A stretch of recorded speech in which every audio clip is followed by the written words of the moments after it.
Good morning, Governor. Good morning. How are you, Jim? Great. So what time did you get up today? Pretty early. You are. It's a good day. It's a good day. So is that what? I know you're speaking tomorrow night. We'll get to your speech in a second. Is your primary mission, is your primary assignment to talk about the Romney record in Massachusetts? What's your goal? What is your thing there? Well, actually, it's interesting that you mentioned that quote, because that was part of my saying, look, I'm not here to talk a lot about Mitt Romney. And I said this morning, and I say consistently, he's a fine fellow. He's always been a gentleman to me. But frankly, I think there's been too much from each campaign about the other guy and not about what's right from our perspective. And I think this president's record and his vision is exactly what we need. It's an impressive record when you consider the economic and political headwinds he has faced, and he's the only one in the race who believes that government has a role to play in helping people help themselves. You know, it's interesting you talk about the affirmative message. We've played once or twice this morning Rahm Emanuel, who I know you know well, former chief of staff to the president, mayor of Chicago, who encapsulated in one line what I assume a lot of people want the message of the week to be: the auto industry is alive, Osama bin Laden is not. Would you not agree that the president has had a pretty hard time marketing what you would consider to be the best of the first 3.5 years, whether it's Affordable Care Act, whether it's the auto bailout, whatever it is? It seems to me he's never quite made the case as powerfully as some of his advocates like you have done. Well, you know, you've got 4.5 million jobs in the last 2+ years, which is more jobs in 2 years than George W. Bush added in 8. You have the auto industry, doing better in many respects than ever. You have the financial industry saved. You have the Affordable Care Act, affordable health care to every single American in every corner of the country after 90 years of trying. Osama bin Laden brought to justice. The war in Iraq over. The war in Afghanistan ending. Don't ask, don't tell has been put to rest. Equal pay for equal work. I mean, the record is long, impressive, and as you say, and as I say, barely told. And it reminds me of a comment that the president made to me back in 2009, I think it was, the year before our own reelection campaign. And he was visiting Massachusetts, and we rode in together from the airport, and he asked me then how I was feeling about the campaign coming up in a year. And I said I was looking forward to it, Jim, except for two things. I don't like asking people for money, and I don't like the bragging. And he said, Deval, he said, get over it. And it's like I want to say to him, at least when it comes to the bragging, you got to get over it too.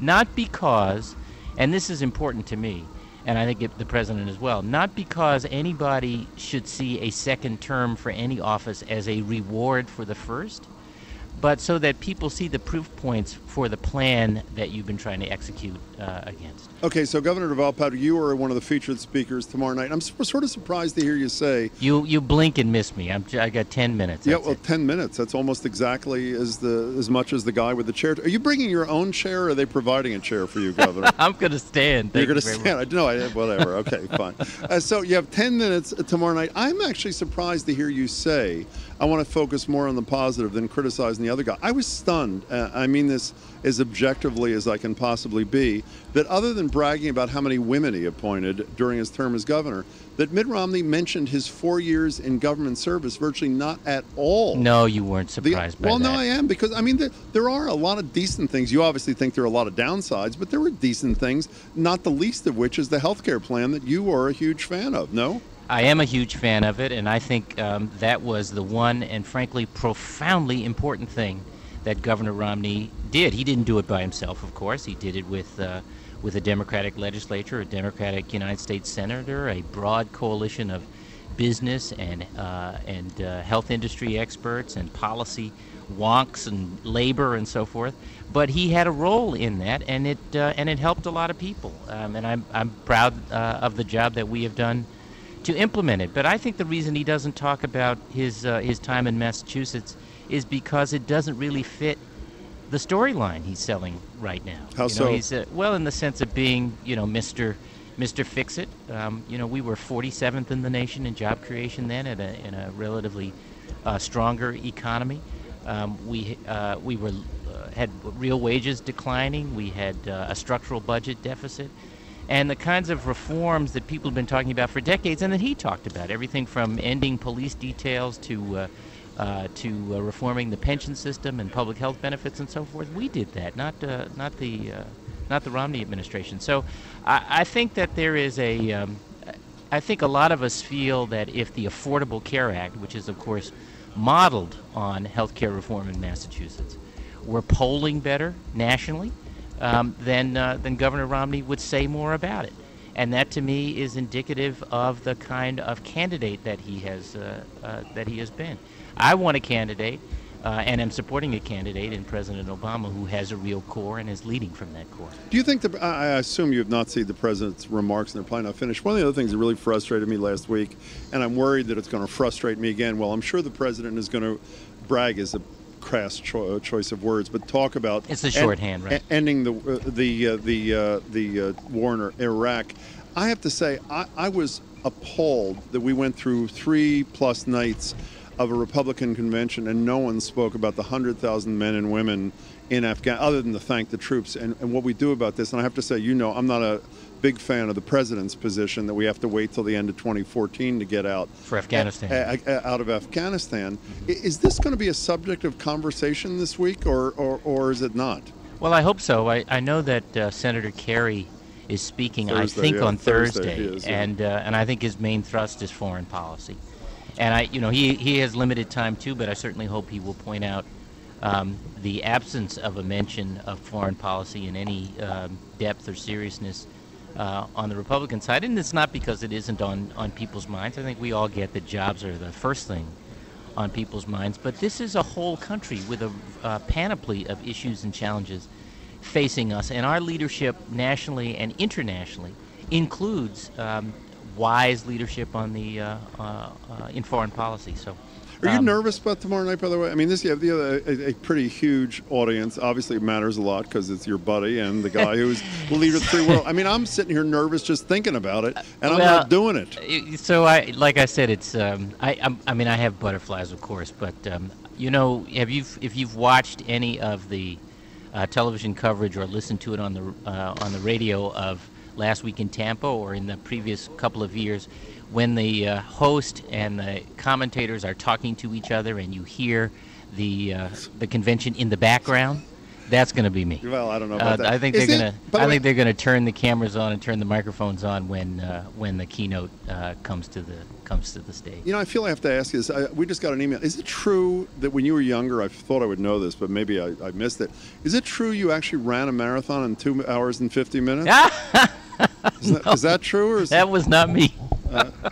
Hey, Governor, one of the things that I dislike about politics is the lack of candor on the part of a whole variety of people, and admitting that there have been some mistakes and some flaws along the way. I mean, I assume that you would acknowledge that Barack Obama has made some mistakes. We've talked about, for example, in my opinion, him, I think, blinking when it's come to the Bush tax cuts and those sort of things.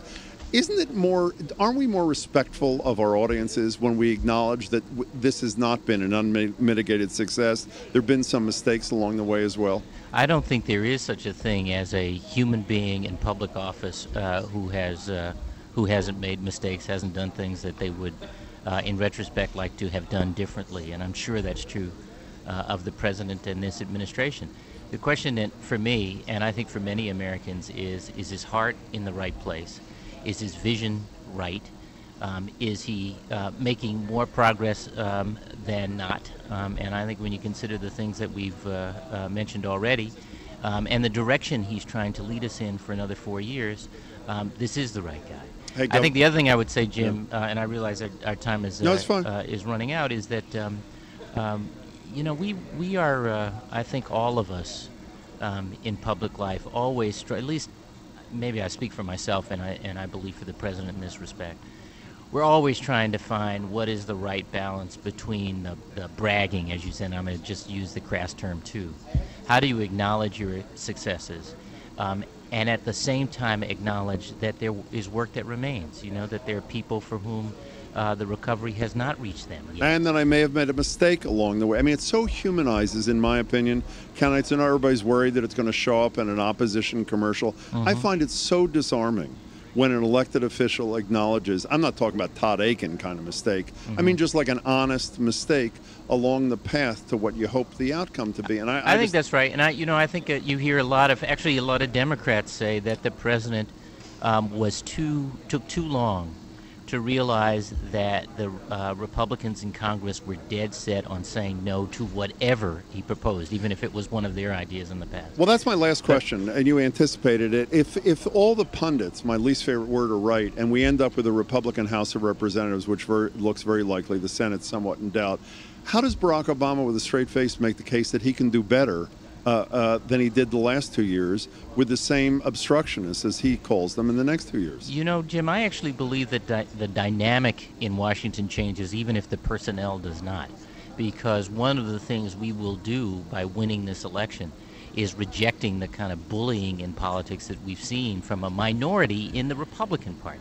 And I think that frees up John Boehner, who had a deal on the deficit, to stand up to a small group of radicals who have been bullying the Republican establishment as well, let alone the president. Governor Patrick, good luck tomorrow night. Really appreciate your time. Thank you, Jim. Take care.